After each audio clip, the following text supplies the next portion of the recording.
Okay, I'm sure I look a state because I was just running and I'm just trying to keep on top of things and doing a poor job of it.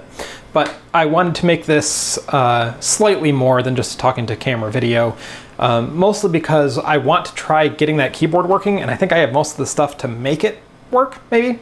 But it's going to be slightly more involved than I was originally planning, at least as far as for this video. So there's, some documentation on bit savers, and it's pretty good, but there's a preliminary version of the documentation for this card that some guy kind of wrote notes on that you cannot make out. I mean, the fact that they exist at all is awesome, but I can't quite make out what he has. So I'm going to attempt, like I said, the keyboard and mouse signals they're RS-232. So I have, it's just it's a floppy connector, a floppy cable for just a Mac floppy. And it happens to be the exact same kind of 20-pin, flat ribbon connector that the bulkhead connector on that video card uses. So I have some headers shoved in there for soldering purposes. I'm going to solder this down to a card really quick, and then I'm going to do some tests just taking the pins that it looks kind of like it says in the documentation, are the TX and RX for the keyboard, and I am going to just solder some wires on here and jam those two into the connector for the terminal and see, when I start getting some signal at boot up. And then that'll tell me that is in fact the keyboard connector, and I can permanently solder on this guy, which is also the pinouts for these also are a little unclear. And also I'm a little dumb and poor at comprehending things. So I'm gonna solder that really quick, and then we'll do some shoving wires and things tests and see what happens.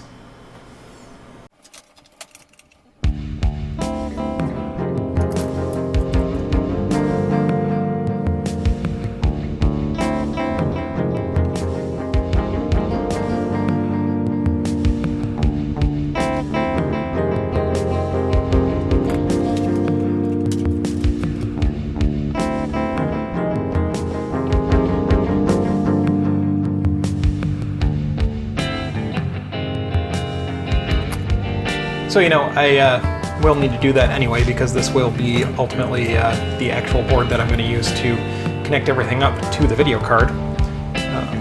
But now I'm just going to pop a wire on the back of here, 2 wires actually, to where I think the keyboard transmit and receive are supposed to be, and we'll go jam them into the terminal.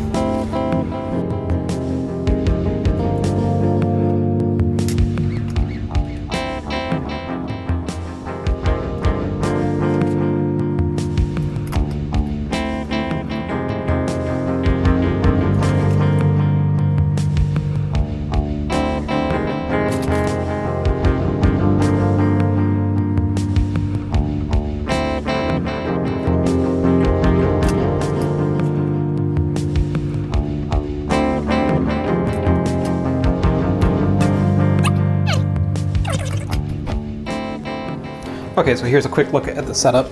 So in there you can see the video cards, and there are these 3 lights that indicate status. And I don't know what most of those mean, but if the top light and the bottom light is on, that's the part where it indicates keyboard failure. This guy is my hacky cable coming out, and those 2 red wires are supposedly the receive and the transmit for the keyboard, and then the black is ground. That is going over, and eventually up and over into the terminal. This is all based on these notes from this Bit Savers document, where you can see it's nigh impossible to make out what the guy is saying, but it looks like for the keyboard, which is this guy right here, the best I can make out is that he's saying receive is 2, transmit is 4. So to double check that, that's what this setup is about. So I had this, I guess, around the wrong way at first, but now I feel pretty confident that yes, those are the correct pins, or at least there's something on them, because let me turn the terminal on. So if we go power on here, you will see those lights all come on, then the top light, which I'm not sure what that means, and we got nothing on the terminal, and it keeps cranking and thinking. So as long as that light's on, I know it's doing startup stuff. Then it says keyboard failure, but at some point in the middle of there, it typed a nonsense character on the screen. So that's a good sign, because when I have them around the other way, it does nothing. So I think it's pretty safe to assume that that is in fact the keyboard port. So next thing is, let's go ahead and just try and wire up that keyboard thing and hope that it works right. If not, I just have to swap the wires. So, all right, let's do some more soldering.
Just do a sanity check that 12 volt and ground are where I expect them to be when I plug this into the machine, and then I'm going to jack in the keyboard and see what happens.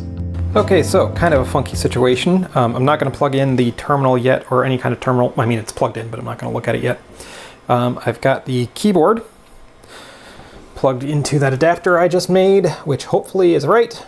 Plugged into the 10 pin, or 20 pin, which is going up into the card, and as I power up, hopefully, you know, that'll give me a different error at least. And then the weird thing is that the console actually shouldn't come up if the card is detected correctly, because theoretically the card will take over as the console, or at least that's how it's supposed to work on MicroVAX 2s, which is what this card was intended for.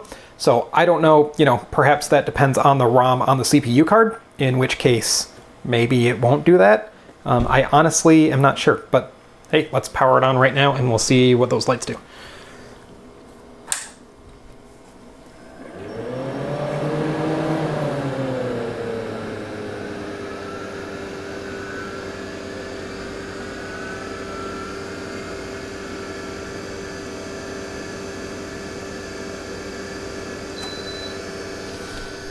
Okay, keyboard error. That isn't too surprising because I just guesstimated on which two wires were transmit and receive.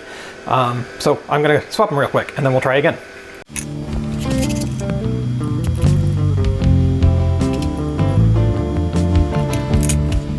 Okay, second time's the charm, maybe.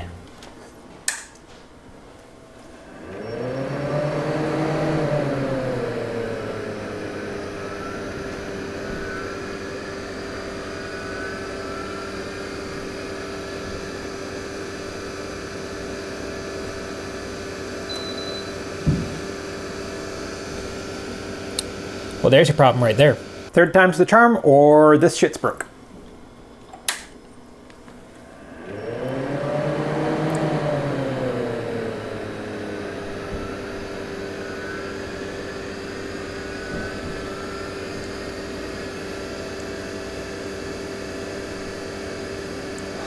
Huh.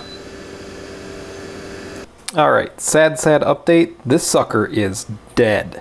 I don't know exactly what the issue was, because again, I could have been horribly wrong, but I took some time and made sure, you know, what was giving out 12 volt, what was what was ground, and the other two pins must be RX and TX, and they weren't giving out crazy voltages or anything, and they worked with the VT. However, yeah, after I plugged this in, I swapped it around. It didn't work with the RX and TX either way. So I thought, all right, let's pop this in the terminal and see if it still works. And didn't work. I get keyboard error 4 now, and I get no lights or beeps on the keyboard. So I fried it, which, you you know, that happens. It happens a lot to me. And then I tried, just to make things easier to work on, I pulled these horrible, you see these clamp things, they just clamp down on the ribbon, and there's no like release mechanism or anything, so you can yank them out of there, and that worked okay. So just try and look at things a little bit better and probe the board with power. I pulled the keyboard matrix off, and apparently you should not do that and run power, because that microcontroller got crazy toasty, and now my room smells a bit ozony. So I'm pretty sure I killed this even worse. So here's my thought for next steps. I need a replacement keyboard anyway, and those keyboards are so expensive on eBay. I'm really sad that I burned this one out, which is my lot in life. But I'm thinking I will maybe try and piggyback onto that board with an AVR board of my own, just to replicate. I mean, the protocol is very well documented. It's just 8N1 RS-232 signaling with 4800 baud. So I have a level converter around here. Like I said, I have a bunch of AVRs. So I'm going to give that a shot. So that project is begetting a new project. So that'll be the next one, I guess. All right. Okay, quick update. So the keyboard is dead. The keyboard is here. The keyboard is screwed. And so I'm working on a hack to try and at least get the video to come up to say, hey, I think I have a keyboard there, let's go to the next step. So I would love to someday, I will take an Arduino or something, or rather an AVR, and kind of rebuild the control board on this thing. Would be nice, so that, the terminal has something. Maybe watching Linus Tech Tips in the background, maybe. So what we have going on right now is that instead of going through all that and trying to actually do keyboard emulation for the moment, I just want this to come up. So I have attached a serial dongle between my laptop and the keyboard connection coming from the video board. And then I've got a small Python script, if that will focus, maybe. So I then have a small Python script here that is just trying to roughly fake a keyboard. It's attaching to the serial at 4800 baud. And then down here, I can run that script, and so let me get that preloaded. There is a button on here that allows me to reset the whole bus without restarting the machine's power entirely. So if we jam on that, maybe, if we jam on that and then run the script, and wait for a second.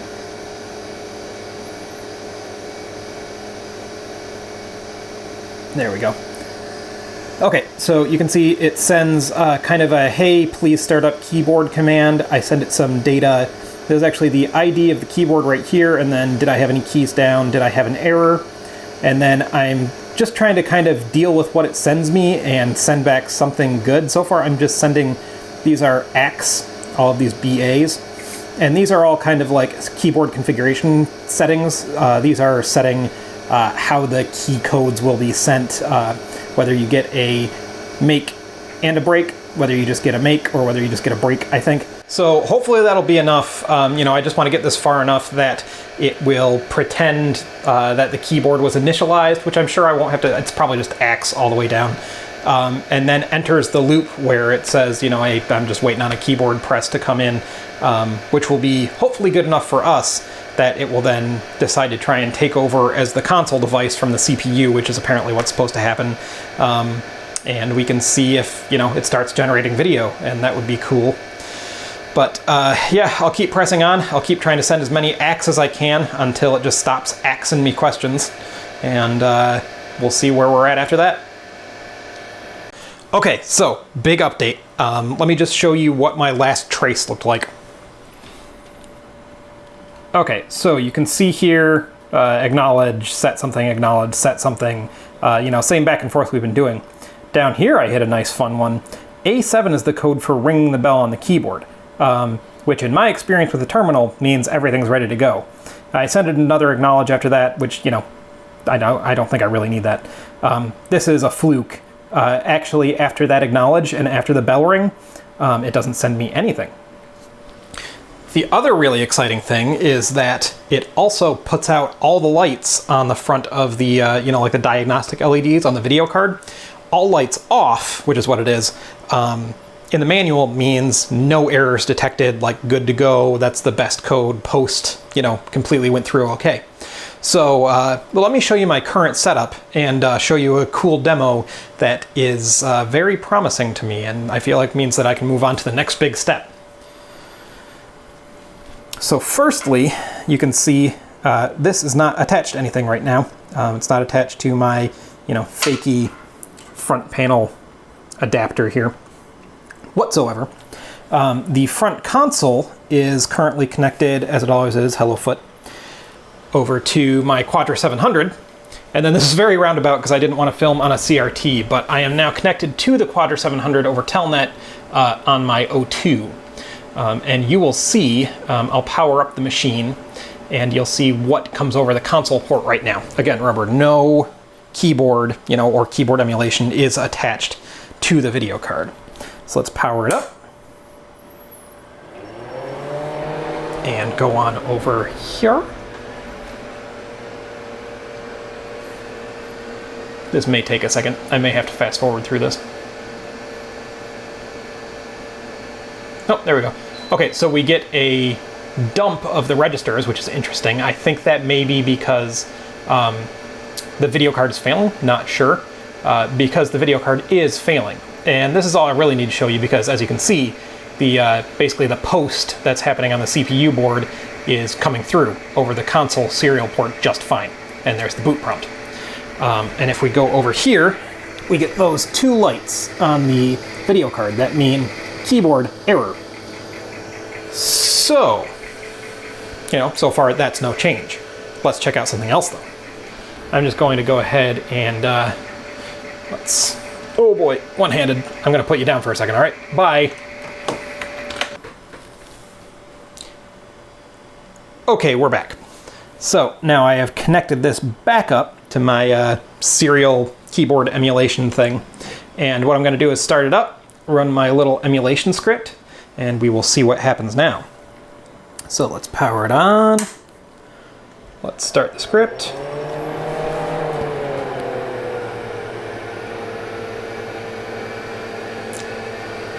Might have to fast forward through this bit too.